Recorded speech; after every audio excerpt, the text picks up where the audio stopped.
Alors ce soir, j'aimerais que l'on aille dans 1 Corinthiens 12.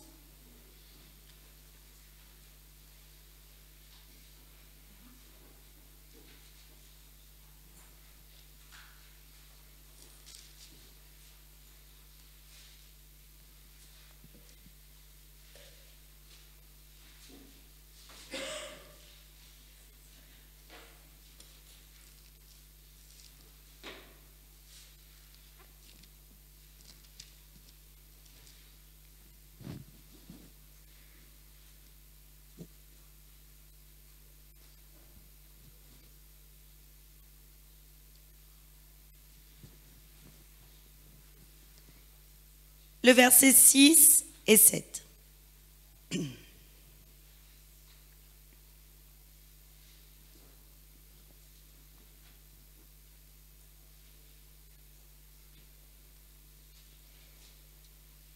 Diversité d'actes, mais le même Dieu qui accomplit tout en tous. Or, à chacun, la manifestation de l'Esprit est donnée pour le bien de tous. Amen. La parole de Dieu nous dit qu'il y a diversité d'actes. J'ai volontairement pas pris les versets 4 et 5 parce que nous avons déjà parlé des dons, nous avons déjà parlé des ministères, des services, et ce soir je veux vous parler des actes.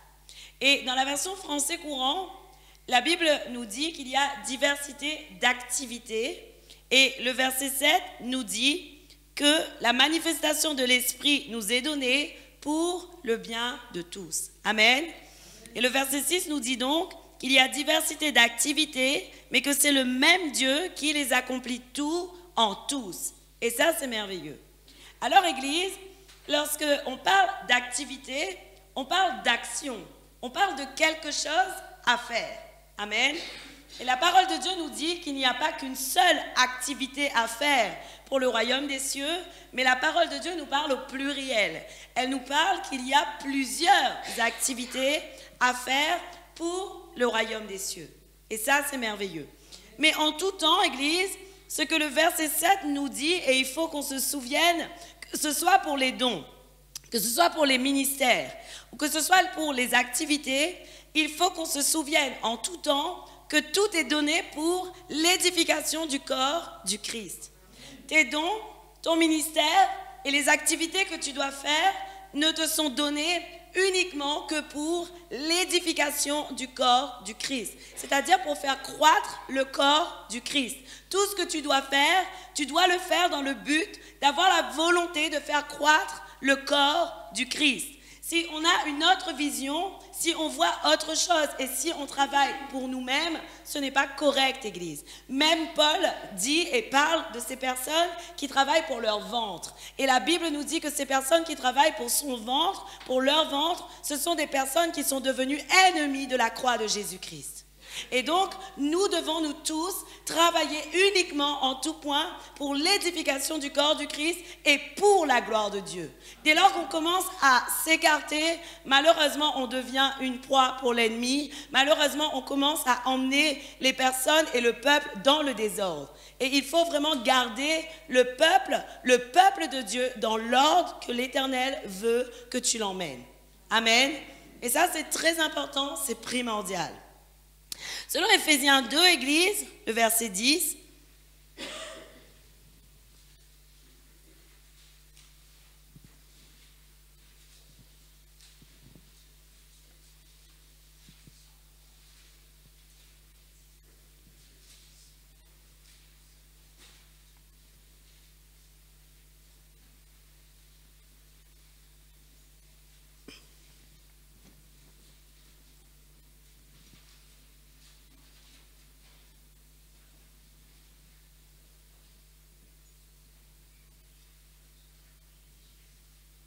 Éphésiens 2, le verset 10.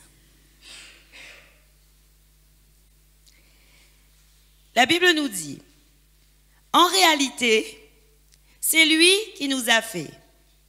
Nous avons été créés en Jésus-Christ pour des œuvres bonnes que Dieu a préparées d'avance afin que nous les pratiquions.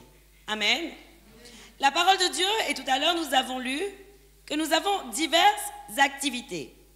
Et la Bible nous dit que c'est en Jésus-Christ, selon Éphésiens 2, le verset 10, que c'est en Jésus-Christ que nous avons été créés, que nous avons été régénérés pour faire des œuvres bonnes que Dieu a préparées d'avance. Ce qui veut dire, Église, que dans les activités que tu as à faire pour le Seigneur, certainement cela doit avoir et produire de bons fruits. Cela doit être de bonnes œuvres. Cela doit être conforme à la parole de Dieu, oui ou non? Alors aujourd'hui, ce qui est merveilleux, et si vous regardez vraiment comment est constituée la Bible à partir de la Nouvelle Alliance, vous voyez qu'il y a les évangiles, et juste après les évangiles, qu'est-ce qu'il y a? Il y a actes des apôtres. Veut dire en réalité que les apôtres étaient là, autour de Jésus, ils étaient en train d'être enseignés de la parole de Dieu, ils recevaient une bonne éducation, ils recevaient réellement la connaissance du royaume, et puis lorsqu'ils ont reçu la connaissance du royaume, le Seigneur les a envoyés faire quelque chose. Et donc la parole de Dieu nous parle d'actes des apôtres. Ça veut dire qu'ils ont posé des actions, ils ont commencé à faire quelque chose, et par leurs actions, le royaume des cieux a commencé à grandir. Et ça, c'est merveilleux, Église. À cause des actions des apôtres, le royaume des cieux a commencé à grandir. Pourquoi je te fais remarquer ceci, Église? Parce que tout comme les apôtres, tu bénéficies aujourd'hui d'enseignement. Tu bénéficies vraiment de la connaissance de la parole de Dieu. Tu as la parole de Dieu qui est toujours semée en toi, oui ou non? Et lorsque la parole de Dieu est semée en toi, elle doit produire quelque chose.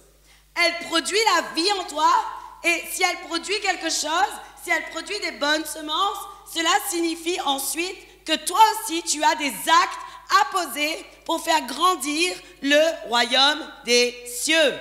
Tu as des activités à faire pour faire grandir le royaume des cieux. Amen. Et la réalité des choses, c'est que nous avons tous des perles précieuses en nous. Mais nous ne savons pas. Souvent, on ne sait pas. Souvent, on pense spirituel. Et on ne pense que spirituel. Mais la réalité des choses, c'est que pour travailler dans le royaume des cieux, tu ne peux pas être que spirituel. Tu dois être spirituel, mais tu dois aussi être physique. Il y a des choses qui se passent dans le spirituel et il y a aussi des choses qui se passent dans le physique, Église. Et c'est ça que tu dois comprendre.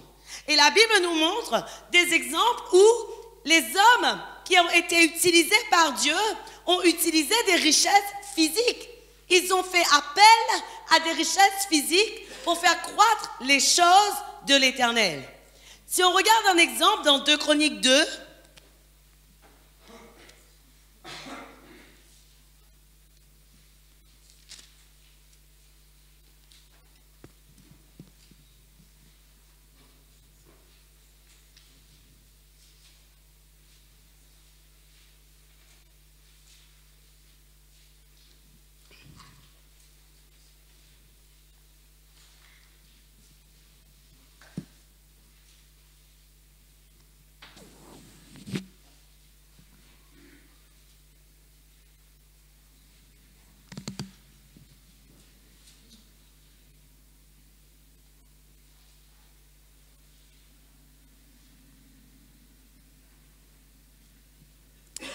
à partir du verset 1er.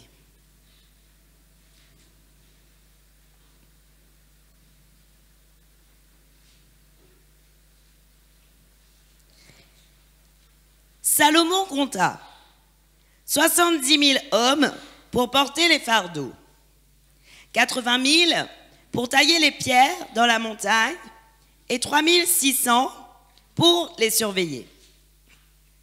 Salomon envoya dire à Hiram, roi de Tyr, « Agis envers moi comme tu l'as fait pour mon père David, à qui tu as envoyé des cèdres afin qu'il se construise une maison d'habitation. Je veux construire une maison en l'honneur de l'Éternel, mon Dieu, et la lui consacrer pour brûler devant lui le parfum odorifiant, pour présenter continuellement les pains consacrés et pour offrir les holocaustes du matin et du soir, ainsi que des sabbats, des débuts de mois et des fêtes de l'Éternel, notre Dieu. C'est une règle perpétuelle pour Israël. Le temple que je veux construire doit être grand, car notre Dieu est plus grand que tous les dieux. Qui est en mesure de lui construire une maison, puisque ni le ciel, ni même les cieux des cieux ne peuvent le contenir? Et qui suis-je, moi, pour lui construire une maison? Elle servira tout au plus à faire brûler des parfums devant lui. Envoie-moi donc un homme habile pour travailler l'or, l'argent, le bronze et le fer, ainsi que les étoffes teintes en pourpre, en cramoisi et en bleu, et qui s'y connaissent aussi en sculpture. Il travaillera avec les artisans qui sont à ma disposition en Juda et à Jérusalem, et que mon père David a choisi. Envoie-moi aussi du Liban, du cèdre, du cyprès et du santal. Je sais en effet que tes serviteurs savent bien couper les arbres du Liban. Quant à mes serviteurs, ils seront avec les tiens pour me préparer du bois en abondance, car le temple que je vais construire sera grand et magnifique. Je donne à tes serviteurs qui couperont, qui abattront les bois, 4 400 000 litres de blé foulé et d'orge, ainsi que 440 000 litres de vin et d'huile. Hiram, roi de Tyr, répondit dans une lettre qu'il envoya à Salomon: c'est parce que l'Éternel aime son peuple qu'il t'a établi roi sur lui. Hiram ajouta: béni soit l'Éternel, le Dieu d'Israël, qui a fait le ciel et la terre, de ce qu'il a donné au roi David, un fils sage, prudent et intelligent, qui va lui construire un temple et construire un palais pour lui-même. Je t'envoie donc un homme habile et intelligent, Huram-Abi. Il est le fils d'une femme issue de la tribu de Dan et d'un père tyrien. Il sait travailler l'or, l'argent, le bronze, le fer, la pierre et le bois, ainsi que les étoffes teintes en pourpre et en bleu, les étoffes de fin lin et de carmin. Il sait aussi réaliser toutes sortes de sculptures et élaborer tous les projets qu'on lui soumet. Il travaillera avec tes artisans et avec ceux de mon seigneur David, ton père. Maintenant que mon seigneur envoie à ses serviteurs le blé, l'orge, l'huile et le vin dont il a parlé. Quant à nous, nous couperons autant d'arbres du Liban que tu en auras besoin. Nous te les expédierons par mer, attachés en radeau jusqu'à Jaffa, et c'est toi qui les feras monter à Jérusalem. Salomon compta tous les hommes étrangers qui habitaient dans le pays d'Israël et dont son père David avait fait le dénombrement. On en trouva 153 600. Et on s'arrête là ce soir. Amen pour ta parole, Seigneur. Alors, la Bible déclare, Église, si vous regardez bien, que Salomon était là pour construire le temple de Dieu. Et nous savons tous que Salomon a construit le temple de Dieu parce que c'était la volonté de Dieu qu'il le construise. Oui ou non? Ce n'était pas à David qu'il était prévu de construire le temple, mais Dieu avait dit à David, ce sera ton fils qui construira un temple pour moi. Et ce qui est merveilleux en fait, si vous regardez ces versets, c'est que pour la construction du temple, Salomon avait besoin de ressources nouvelles. Salomon avait besoin de richesses nouvelles. Salomon avait besoin de cèdre, mais il avait aussi besoin de main-d'œuvre. Et alors, il s'est allié avec un roi qui s'appelle Hiram, et il est allé voir ce roi pour recevoir les ressources en moyens humains, mais il avait aussi besoin de bois de cèdre pour construire le temple de Dieu. Amen. Et la réalité des choses est que Hiram, lui, il avait besoin de vivre, il avait besoin de nourriture. Et ce qui est merveilleux, Église, c'est que pour le royaume des cieux, c'est la même chose. Ce qu'on doit commencer à comprendre, c'est que nous avons tous besoin des uns et des autres. Chacun de nous, en nous, nous avons des richesses différentes. Nous avons des choses à apporter à l'un et à l'autre. Ce que Dieu a mis en moi n'est pas ce que Dieu a mis en toi. Et ce que Dieu a mis en toi n'est pas ce que Dieu a mis en moi. Mais il est sûr, Église, que dans le corps du Christ, chacun a sa place et chacun est là pour accomplir une œuvre bonne. Et même dans le physique, nous avons des activités à faire pour le Seigneur. Dieu peut nous demander d'aller faire quelque chose pour les personnes âgées. Dieu peut nous demander d'aller faire quelque chose dans les hôpitaux. Dieu peut nous demander de faire toutes sortes de choses. Et en tout point, tout doit être pour sa gloire. Mais Église, si nous restons qu'entre nous, comment le royaume des cieux va grandir? Il faut impérativement que nous puissions avoir des richesses nouvelles. Il faut impérativement qu'il y ait un partage de la connaissance, un partage des dons, un partage des activités, un partage des ministères. Nous pouvons être, nous, par exemple, beaucoup plus habiles en ce qui concerne les choses administratives. Il se pourrait, mais il se pourrait que quelqu'un d'autre, à l'extérieur, lui, il est plus habile en ce qui concerne les activités physiques à organiser avec des jeunes pour qu'ils puissent recevoir la connaissance de Jésus-Christ. Et en réalité, dans l'œuvre du royaume, il n'y a pas que le spirituel. Il y a le spirituel, oui, et le spirituel est primordial à l'Église. Je ne suis pas en train de dire que le spirituel ne compte pas. Le spirituel est primordial. Avant de commencer une œuvre pour Dieu, tu dois commencer d'abord à prier. Et pourquoi tu dois commencer d'abord à prier? Parce que tu dois avoir la vision de Dieu. Tu dois avoir la vision de Dieu parce que même Jésus, il ne faisait pas ce qu'il avait envie. La Bible nous dit, si tu regardes Jean, le chapitre 5,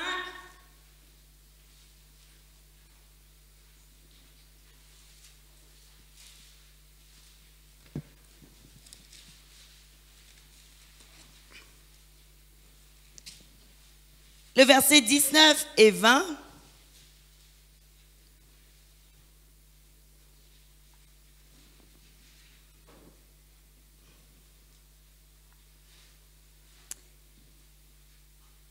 Jésus reprit donc la parole et leur dit, en vérité, je vous le dis, le Fils ne peut rien faire de lui-même, sinon ce qu'il voit le Père accomplir.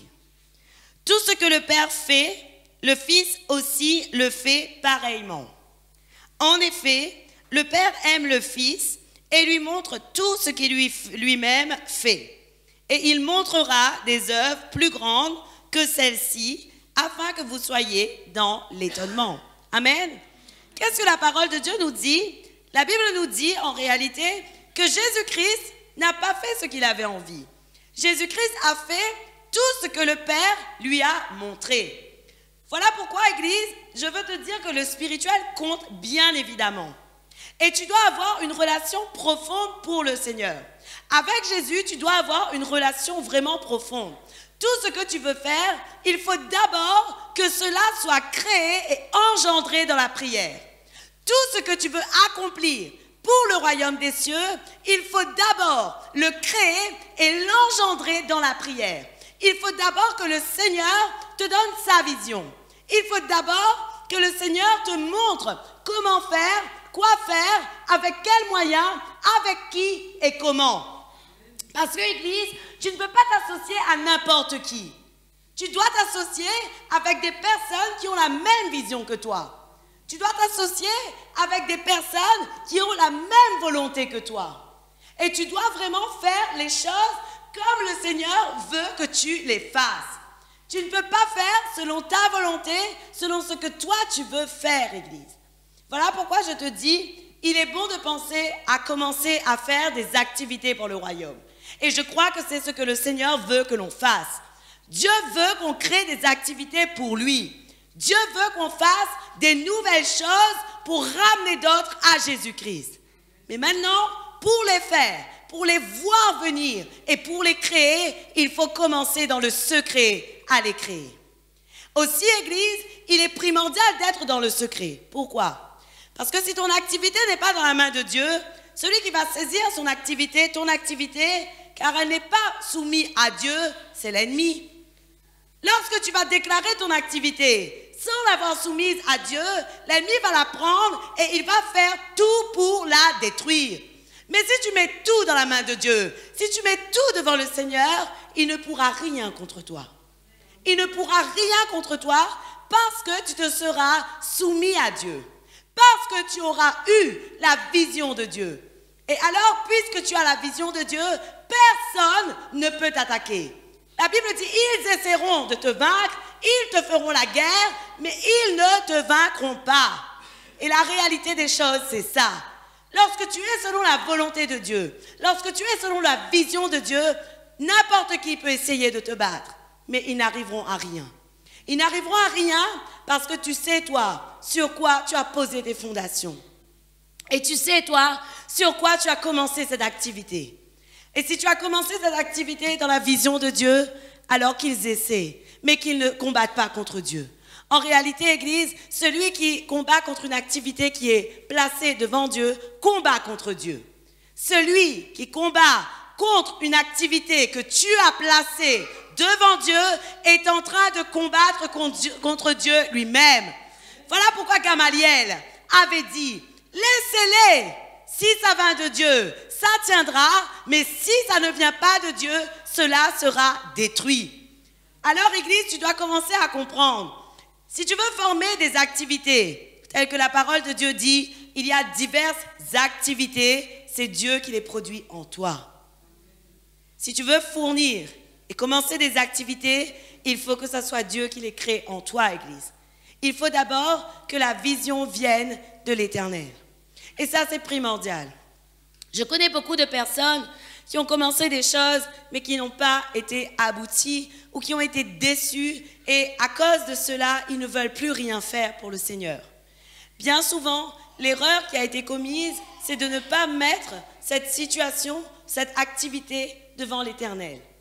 Et alors, comme tu ne l'as pas remise devant l'Éternel, la parole de Dieu nous dit aussi que nous devons faire attention à ne pas jeter nos perles aux cochons, Église. C'est ce que la parole de Dieu nous dit. Il y a des moments que nous jetons nos perles au porceau, tel que la parole de Dieu nous dit. Et le problème est que lorsque nous les jetons ensuite, les porceaux, ce que la Bible dit, de peur qu'ils ne les piétinent. Alors ils vont piétiner tes perles et toi, dans le spirituel, cela va créer une conséquence sur ta vie. C'est comme si ton zèle va commencer à s'essouffler. C'est comme si ton zèle va commencer à t'éteindre. C'est comme si tu n'auras plus de volonté pour faire les choses. Pourquoi? Parce que tu auras donné quelque chose à quelqu'un qui ne méritait pas ton attention. La réalité des choses est celle-là. Nous pensons qu'avec Dieu, nous pouvons agir partout, en tout temps et avec n'importe qui. Mais si tu regardes la parole de Dieu, les apôtres eux-mêmes ne sont pas allés où ils voulaient. Les disciples ne sont pas allés où ils voulaient. Ils sont allés simplement là où le Saint-Esprit les a envoyés. Même Jésus est allé là où le Seigneur, où Dieu l'avait envoyé. Et tous ceux qui ont travaillé même dans la première alliance sont allés là où le Seigneur les avait envoyés. Celui qui n'a pas voulu, qui s'appelait Jonas, il a fini où? Dans la gueule d'un poisson. Jusqu'à ce qu'il décide de se soumettre à la volonté de Dieu et que Dieu le rejette de la gueule du poisson. Oui ou non? Mais en réalité, il est primordial, Église, que si tu veux faire une activité pour Dieu, tu dois d'abord la soumettre à l'Éternel. Lorsque Jésus dit que le Fils ne fait pas ce que le Père ce que le Père lui demande de faire et ce qu'il voit le Père faire, cela veut dire que le Fils a une réelle communion avec le Père. Oui ou non? Aujourd'hui, Église, tu dois aspirer à cette même communion. Pour pouvoir réussir dans tes activités, tu dois aspirer à cette même communion avec Dieu. Tu me diras, mais c'était Jésus. Mais je vais te dire quelque chose. Jésus, dans la vie terrestre, il était comme toi. Il était en chair, en os, et il avait les mêmes difficultés que toi, Église. Mais Jésus, lui, ne s'arrêtait pas à sa chair. Jésus, lui, il vivait vraiment une réelle communion avec Dieu. Le problème aujourd'hui est que nous, en tant que chrétiens, en tant que serviteurs de Dieu, nous nous arrêtons souvent à notre chair. La chair nous dit on est fatigué, on n'a pas envie de prier, on va dormir. Mais qu'est-ce que l'Esprit dit, Église? La Bible nous dit que nous sommes faits en 3 parties. Nous sommes tripartites. Nous avons le corps, nous avons l'âme et nous avons l'esprit. Et la Bible dit que l'esprit est pur, mais l'âme est impure. Et tu dois souvent aller chercher dans ton esprit pour pouvoir avoir la force nécessaire pour pouvoir tenir, pour pouvoir continuer à prier, pour pouvoir prier Dieu en esprit et en vérité, Église. Tu dois vraiment commencer à aller chercher dans ton esprit la force nécessaire pour être en connexion avec l'Éternel en tout temps. Et Église, la réalité des choses est qu'aujourd'hui, si nous voulons réussir l'activité que nous voulons mettre en œuvre, nous devons impérativement avoir une vraie relation avec Dieu. Si nous n'avons pas de vraie relation intime avec Dieu, inutile de vous dire que ce que nous allons entreprendre va être semé d'embûches. Ce que nous allons entreprendre va être comme si quelque chose qui n'a pas de connexion, qui n'a pas de compréhension, qui est un peu brouillon, parce que nous n'aurons rien soumis à l'Éternel. Mais lorsque tu soumets quelque chose à l'Éternel, ne t'attends pas non plus à avoir la vision entière. Car Dieu nous donne un pas après l'autre. Et l'Éternel nous donne et nous devons agir avec la foi. Lorsque nous recevons quelque chose de l'Éternel, lorsque l'Éternel nous dit pars, et si vous regardez la parole de Dieu, Dieu avait dit à Abraham, quitte ce pays et pars, je te donnerai un autre. Et Abraham n'a pas cherché quelle était la circonférence de ce pays, comment il était, est-ce qu'il y avait de la verdure, est-ce qu'il y avait des montagnes, est-ce qu'il y avait des pierres, il n'a rien cherché. Il a fait cette action de quitter le pays parce que Dieu lui avait dit quitte ce pays. Et par la foi, Abraham a avancé en tout temps. Il est primordial, Église, que lorsque tu commences à faire quelque chose pour l'Éternel, tu continues à lui dire, Seigneur, est-ce toujours bien ce que je fais? Est-ce toujours dans ta voie? Est-ce toujours dans l'activité, l'action que je dois faire? Est-ce toujours cela? Suis-je dans la bonne voie? Afin que le Seigneur, en tout temps, te confirme toutes choses par sa parole, te confirme toutes choses par des révélations, par des visions, et vraiment la paix de Dieu en toi est un bon moyen de savoir que tu es dans la bonne voie. La paix de Dieu en toi est un bon moyen de savoir que là où tu es, c'est le bon chemin, Église. Et tu dois vraiment commencer à comprendre ce que l'Éternel attend de toi, car nous avons, Église, beaucoup de choses à faire pour l'œuvre de Dieu. Amen. La réalité des choses est que nous avons beaucoup de fruits en nous. Et si on regarde Matthieu 25, cette parabole,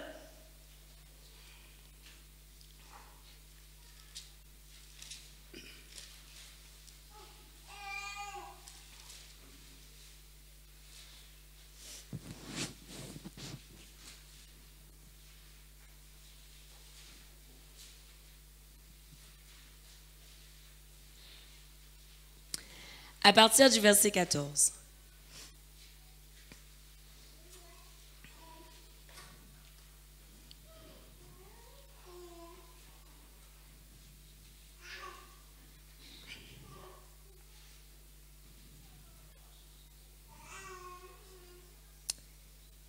Ce sera en effet pareil au cas d'un homme qui, partant pour un voyage, appela ses serviteurs et leur remit ses biens.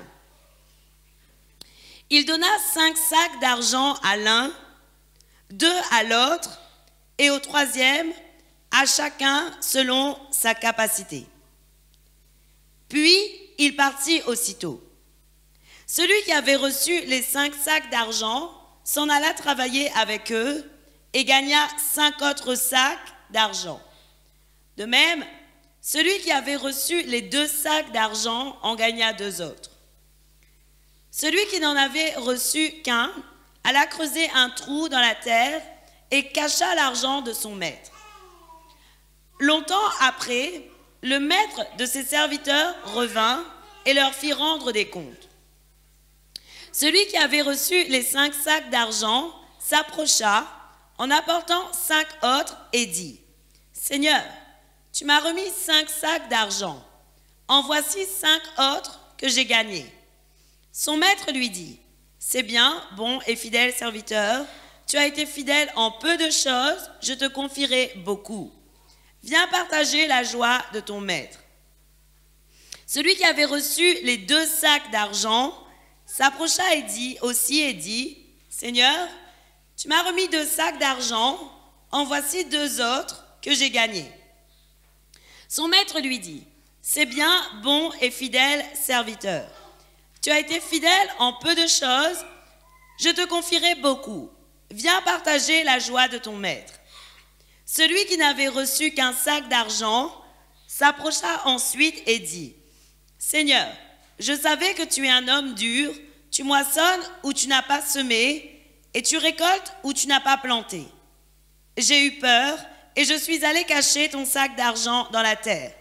Le voici, prends ce qui est à toi. » Son maître lui répondit, « Serviteur mauvais et paresseux, tu savais que je moissonne où je n'ai pas semé et que je récolte où je n'ai pas planté. Il te fallait donc remettre mon argent au banquier et à mon retour, j'aurai retiré ce qui est à moi avec un intérêt.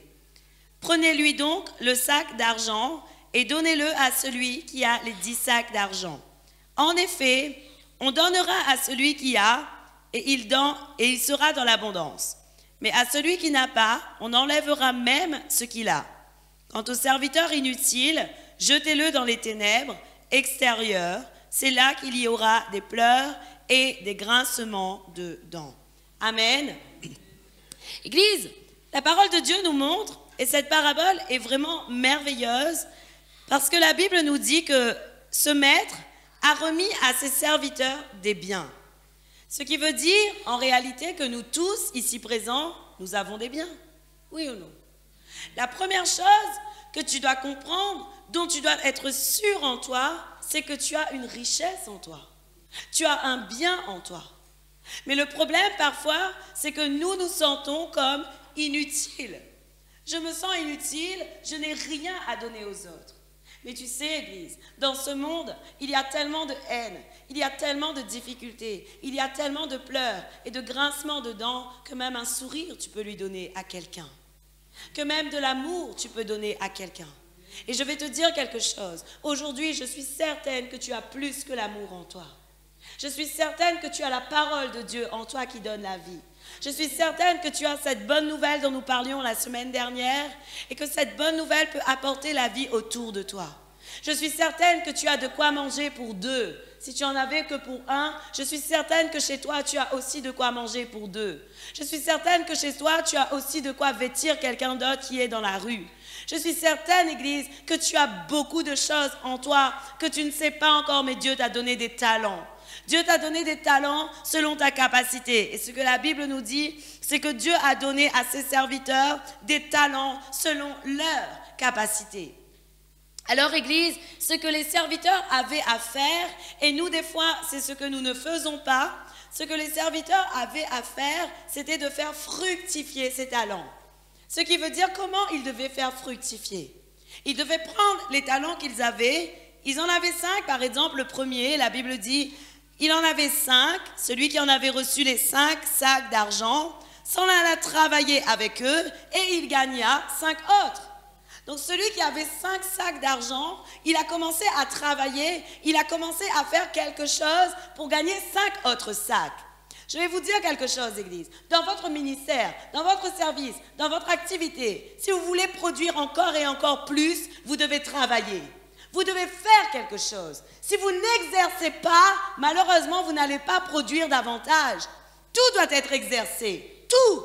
Nous devons exercer nos ministères, nous devons exercer nos talents, nous devons exercer nos dons, nous devons continuer et commencer à exercer notre activité. Et lorsque nous commençons à exercer notre activité, Dieu nous montre ce qui doit être amélioré, nous améliorons et nous avançons, Église. Et la réalité des choses est celle-là. Mais la Bible nous dit que celui qui n'a rien fait avec ses talents, avec ce que le Seigneur lui a donné, Dieu n'était pas content avec ce serviteur. Dieu n'agréait pas ce serviteur. Et nous, des fois, nous sommes un peu comme ce serviteur. Par peur de nous tromper, et c'est la réalité des choses, comme il savait que son maître était mauvais, et qu'il prenait là où il n'avait pas semé, et qu'il prenait là où il n'avait pas récolté ce qu'il n'avait pas planté, comme il savait cela, il avait peur. Il avait peur de mal faire. C'est un peu notre situation parfois. Nous avons peur de mal faire. Alors, par peur de mal faire, je préfère ne pas faire du tout. Mais un jour, Église, nous aurons comme ce serviteur à rendre des comptes devant l'Éternel. Alors, il vaut mieux faire faire avec vraiment peut-être un peu d'hésitation, mais faire quand même. Il vaut mieux faire avec petits pas, mais faire quand même quelque chose. Il faut que tu commences à exercer quelque chose que le Seigneur a mis en toi. Il faut que tu commences vraiment à faire l'activité que le Seigneur te demande de développer. Certainement, beaucoup de gens ont des choses dans le cœur depuis un moment, mais elles ne se sont jamais concrétisées. C'est un peu comme nous. Aujourd'hui, nous avons la vision pour les enfants, par exemple. Mais si ça reste qu'une vision, et si nous ne commençons pas quelque chose, cette vision va s'essouffler. Cette vision va s'éteindre. Et nous devons prendre la vision, continuer à la porter devant le Seigneur et commencer vraiment à chercher comment créer la chose, comment la faire, qu'est-ce que je dois constituer, comment je dois établir les choses, quel est l'ordre de Dieu, quel est vraiment le sens que l'Éternel veut que je fasse les choses. Et c'est notre responsabilité à tous, Église. Notre responsabilité est de faire quelque chose avec ce que l'Éternel a mis en nous. Et ça, c'est la réalité des choses. Vous savez pourquoi la Bible nous dit que Jésus a dit, plutôt dans cette parabole, il a dit que le serviteur aurait dû mettre l'argent en banque? Parce qu'à la banque, en réalité, on se sert de notre argent et on le fait travailler. On le fait travailler, et puis il y a des intérêts, et c'est comme ça. La réalité des choses est qu'à la banque, même si toi tu ne le vois pas, c'est en train d'être travaillé. Ce qui veut dire qu'en tout temps, ce que Jésus voulait dire, c'est qu'il fallait faire quelque chose de ce que nous avons. Est-ce que tu crois que tu as quelque chose dans ton cœur, Église? Est-ce que tu crois que tu peux apporter de bonnes choses aux autres aujourd'hui? Alors, si tu crois vraiment que tu peux apporter de bonnes choses aux autres, il faut commencer petit à petit à demander à Dieu, maintenant que j'ai la vision, crée-la également. Maintenant que j'ai la vision, crée-la également. Je crois, Église, que parmi nous, il y a des grandes richesses. Je crois vraiment que parmi nous, il y a de grandes richesses. Et tu ne dois pas attendre l'approbation de l'homme. Tu dois attendre l'approbation de l'Éternel. Tu peux demander des conseils aux autres, car la Bible dit que l'ensemble des conseils, le grand nombre de conseils, apporte la réussite. Et tu dois vraiment aller chercher le conseil des autres de temps en temps. Mais tu dois aussi, Église, chercher d'abord l'approbation de Dieu. Et ça, c'est primordial dans ta vie. Tu dois commencer à faire quelque chose, car la Bible dit qu'il y a diverses activités et c'est le même Dieu qui les produit en tous. Moi, je ne comprends pas aujourd'hui, Église, pourquoi l'œuvre du royaume n'est pas encore plus abondante. Mais en réalité, si, je comprends. Le peuple de Dieu s'est endormi. Et si la Bible dit qu'il y a diverses activités, c'est le même Dieu qui produit tout en tous, veut dire que Dieu produit quelque chose en tout temps, en tout le monde, oui ou non? Alors, où est le problème? Pourquoi nous ne voyons pas les activités chrétiennes commencer à avancer, commencer à percer et commencer à aller chercher les âmes qui se perdent, Église? Parce que le peuple s'est endormi. Mais il faut aujourd'hui que le peuple se réveille. D'autant plus que nous savons les temps dans lesquels nous sommes, Église. Il faut que le peuple se réveille. Il faut que nous voyions le réveil spirituel. Vous savez aujourd'hui ce que les chrétiens sont en train de s'évertuer à faire? Ils sont en train de s'entretuer entre eux. Les chrétiens sont en train de s'entretuer entre eux. Mais la Bible dit qu'un royaume divisé ne peut pas grandir. Alors pourquoi, au lieu de s'unir, le chrétien se divise? Pourquoi fait-il ça? Il y a beaucoup de gens qui cherchent aujourd'hui, c'est quelle la meilleure église, c'est quelle la meilleure assemblée, c'est quelle qui prêche mieux, c'est quelle qui loue mieux. C'est pas ce que Dieu t'a demandé. Dieu te demande d'abord de faire des choses pour son royaume. Vous savez, il n'y a pas de meilleure église, il n'y a pas de meilleure assemblée, il n'y a pas de meilleur chant de louange. Il y a juste des vrais adorateurs en esprit et en vérité. En réalité, tous ceux qui veulent louer Dieu, glorifier Dieu et d'un cœur pur et d'un cœur sincère, alors ceux-là vont voir la gloire de Dieu. Et aujourd'hui, Église, nous devons comprendre cela. Dieu nous demande à tous de veiller les uns sur les autres. Alors oui, une église correcte selon le cœur de Dieu est celle vraiment qui s'aime, qui est unie, qui est dans l'amour de l'Éternel, qui veille les uns sur les autres, qui manifeste la gloire de Dieu, qui prie les uns pour les autres, qui grandissent, qui vivent vraiment l'édification du corps du Christ. Mais vous savez, Église, au-delà du bâtiment, nous sommes tous le corps du Christ et nous sommes tous l'Église de Jésus-Christ. Donc c'est notre responsabilité. Vous savez, une fois je disais à quelqu'un, tu sais, tout ce qui se passe dans le monde aujourd'hui, c'est à cause de notre endormissement spirituel. Si nous étions réveillés, nous vivrons cette vie paisible dont la parole de Dieu parle. Et puisque nous sommes endormis, malheureusement, nous ne pouvons pas vivre une vie paisible. Parce que Paul lui-même avait dit, j'ordonne, je demande, je recommande que l'on prie pour tous. Mais nous sommes là et nous sommes endormis et nous ne faisons rien. Ce n'est pas une critique aujourd'hui, Église. Mais je vous encourage vraiment à ce qu'on commence à faire des choses pour l'œuvre du royaume. Je vous encourage vraiment à ce qu'on commence à comprendre que le Seigneur veut utiliser toutes les richesses qu'il a mis en chacun de nous. Il est bon de recevoir la pluie de bénédiction sur nous. Mais une fois que nous avons reçu la pluie de bénédiction sur nous, notre terre ne peut pas être engorgée. On doit commencer à déverser dans la vie des autres. Sinon, notre terre va être engorgée. Vous savez, une terre engorgée ne produit pas de fruits. La réalité des choses est celle-là. Il faut d'abord que l'eau commence à sortir de cette terre pour ensuite produire des fruits. Vous êtes d'accord ou pas? Vous avez déjà vu comment c'est un terrain. Si la terre est trop sèche, ça ne produit pas de fruits. Mais si la terre est trop engorgée, ça ne pousse pas non plus, il n'y a pas de fruits. Et aujourd'hui, Église, pour nous qui recevons la parole de Dieu tout le temps, pour nous qui avons une communion avec le Seigneur, notre terre est réellement humide. Notre terre est tout le temps humidifiée.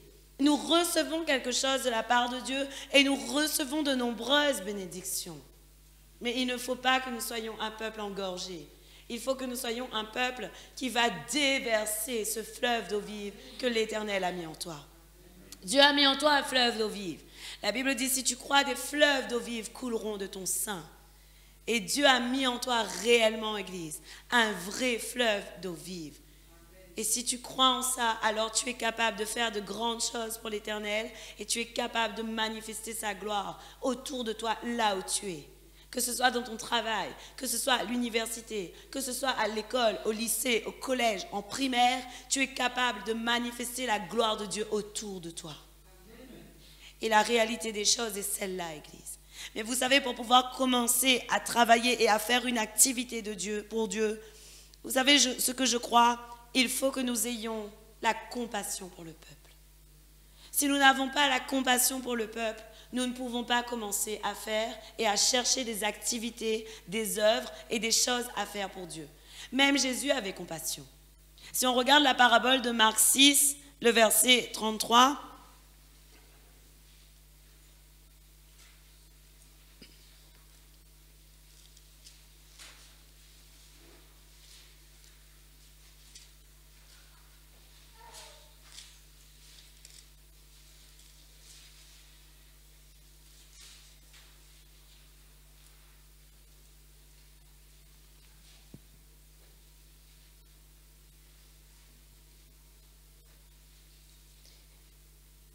beaucoup de gens les virent et s'en allaient et le reconnurent. Et de toutes les villes, on accourut à pied et on les devança à l'endroit où ils se rendaient.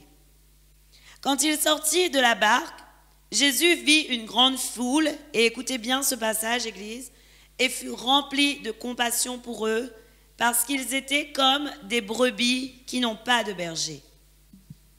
Et il se mit à leur enseigner beaucoup de choses.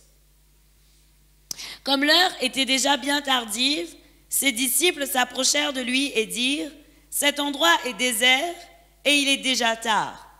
Renvoie-les afin qu'ils aillent dans les campagnes et dans les villages des environs pour s'acheter du pain, car ils n'ont rien à manger. » Jésus leur répondit, « Donnez-leur vous-même à manger. » Mais ils lui dirent, « Faut-il aller acheter des pains pour 200 pièces d'argent et leur donner à manger ?»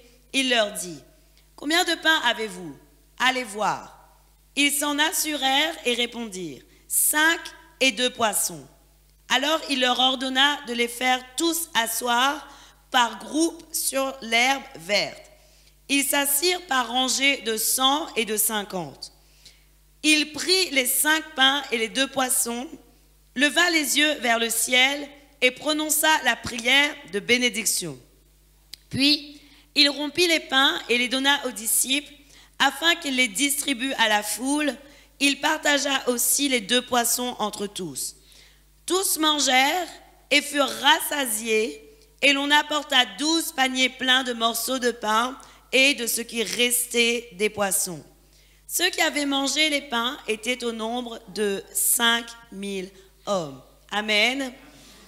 La parole de Dieu, Église, nous montre, c'était le moment où Jésus était en train d'enseigner, où il y avait beaucoup de monde, et à un moment donné, Jésus a dit « Allons dans un endroit désert ». Mais même dans cet endroit désert, le peuple a suivi Jésus parce qu'ils avaient besoin d'entendre la parole de Dieu.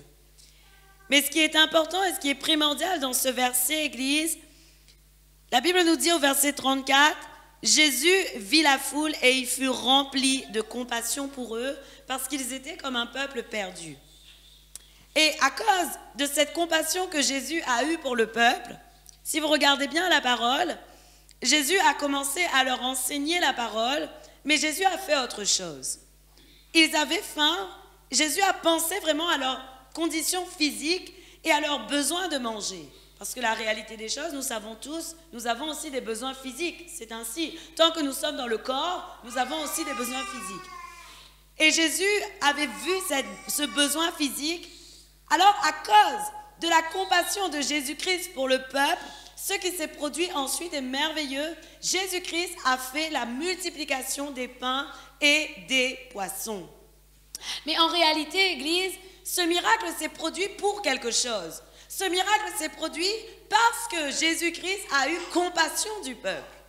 Et Église, dans notre vie à nous, dans notre condition à nous de serviteurs de Dieu, de ceux qui veulent produire quelque chose pour les autres, nous devons d'abord commencer à avoir la compassion pour l'autre. Si nous n'avons pas la compassion pour l'autre, comment notre prière peut être efficace devant Dieu? La Bible dit que la prière fervente du juste a une grande efficacité. Fervente veut dire faite avec ferveur, Église. Et la réalité des choses est qu'une prière fervente ne peut être faite que lorsqu'une situation te touche, que lorsqu'une situation est en profondeur en toi, que lorsqu'une situation crée quelque chose en toi. Alors voilà pourquoi il est primordial d'avoir d'abord la compassion pour tous ceux qui se perdent. Si nous n'avons pas le cœur pour les brebis, si nous n'avons pas le cœur pour le peuple perdu, il faut le demander à Dieu. Il faut le demander à Dieu parce que c'est ça qui va activer les miracles, les prodiges que tu pourras faire dans ta foi. C'est parce que tu auras compassion pour le peuple de Dieu que la manifestation de la gloire de Dieu se fera davantage. Mais si tu n'as pas le cœur pour les brebis, Église, désolé de dire, mais il manque quelque chose pour que tu puisses manifester la gloire de Dieu dans ta vie. Nous devons commencer à comprendre, Église, que le vrai serviteur de Dieu doit être celui qui a le cœur pour les croyants. Et Jésus-Christ avait le cœur pour les brebis. Jésus-Christ avait aussi la foi en Dieu. Et il savait que Dieu savait faire au-delà de ce qu'il osait demander et penser. Oui ou non? Il connaissait Dieu. Pourquoi Jésus avait autant d'assurance? Et pourquoi il savait qu'avec 5 pains et 2 poissons, il allait faire des miracles? Parce qu'il avait vu Dieu faire. La Bible dit que Jésus faisait tout ce que Dieu lui montrait. Mais parce qu'il savait que Dieu était capable de le faire, il savait que Dieu avait créé toutes choses, il savait et il était là au moment de la création du monde, alors il savait que Dieu aurait pu faire tout. Alors voilà pourquoi Jésus-Christ a commencé à rendre grâce à Dieu et alors s'est produit la multiplication des pains et des poissons. Je vais te dire quelque chose et une vérité, Église. La Bible nous dit dans 2 Corinthiens 1, le verset 20, je vais juste vous dire le verset. La Bible nous dit que les promesses de Dieu pour nos vies sont oui et amen. La Bible nous dit que les promesses de Dieu dans 2 Corinthiens 1, le verset 20, sont oui et amen. Veut dire, Église, que lorsque tu as commencé à avoir la compassion pour les autres dans ton cœur, lorsque tu as commencé à avoir la vision de Dieu dans ton cœur, Les promesses de Dieu dans ta vie et les promesses de Dieu dans ce que tu vas faire sera oui et amen. Et aujourd'hui, tu dois le comprendre, Église. Si tu as la compassion, si tu as la vision de Dieu, si tu veux vraiment faire ce que l'Éternel te dit, il faut que tu t'accroches à cette promesse, que la parole déclare que les promesses de Dieu sont oui et amen. Et tu vas le voir s'accomplir. Mais tu dois d'abord manifester ces critères en toi. Tu dois avoir le cœur de Dieu pour le peuple, Église. Tu dois avoir le cœur de Dieu pour le monde. Et c'est ainsi que Dieu te donnera des visions nouvelles. Vous savez pourquoi certains ont des grands ministères, ont des grands appels, font des grandes choses pour Dieu? Parce qu'un jour, ils se sont agenouillés devant Dieu. Ils ont pleuré Dieu pour le monde. Ils étaient en larmes, en souffrance. Ils étaient là en train d'enfanter le monde en eux. Et à cause de ça, Dieu leur a donné des percées dans le spirituel. Mais nous, des fois, nous faisons aucun effort. On veut faire des grandes choses. On veut avoir des grands appels, des grands ministères, des grandes carrières. Mais on n'a pas de sacrifice. La réalité des choses est que pour voir les choses venir dans les spirituels, il faut que tu les enfantes. L'enfantement sous-entend des douleurs. Si vous avez été maman, femme enceinte, vous savez que lorsque vous avez accouché, vous avez eu les douleurs de l'enfantement. Et l'enfantement engendre des douleurs. Et si tu veux voir vraiment des grandes choses s'accomplir dans ta vie, il faut que dans la prière, tu commences à enfanter ces choses. Et cela passe vraiment par des prières, par des supplications abondantes pour pouvoir voir la gloire de Dieu se manifester. Vous savez, Église, si je vous parle de cela ce soir, c'est parce que je crois vraiment que le royaume des cieux a besoin d'ouvriers pour avancer. Le royaume des cieux a besoin que tu sois à l'œuvre. Dieu a besoin de toi. Dieu cherche quelqu'un qu'il pourra utiliser, qui sera capable de se laisser servir par Dieu. Dieu veut quelqu'un qui ait vraiment un cœur pour son peuple. Et peut-être, et j'espère plutôt, que ce soir tu es cette personne.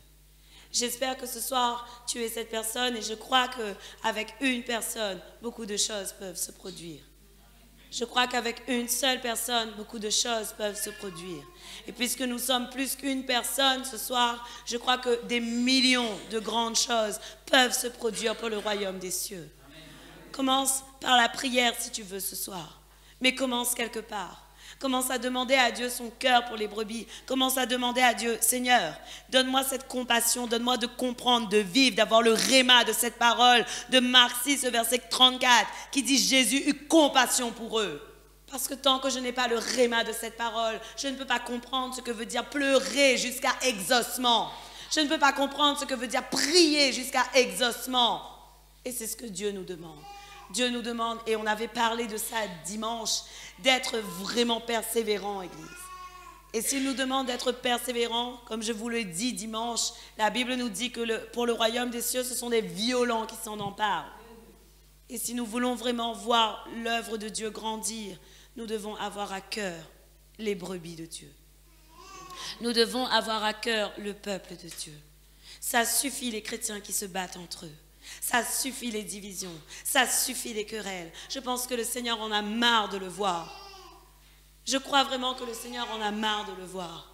Vous savez pourquoi, Église? Parce qu'en attendant, le diable, lui, il se ligue contre nous et il prend tous ses ouvriers pour se liguer contre nous. Et si nous ne faisons rien, qui va le faire? Qui va le faire, Église?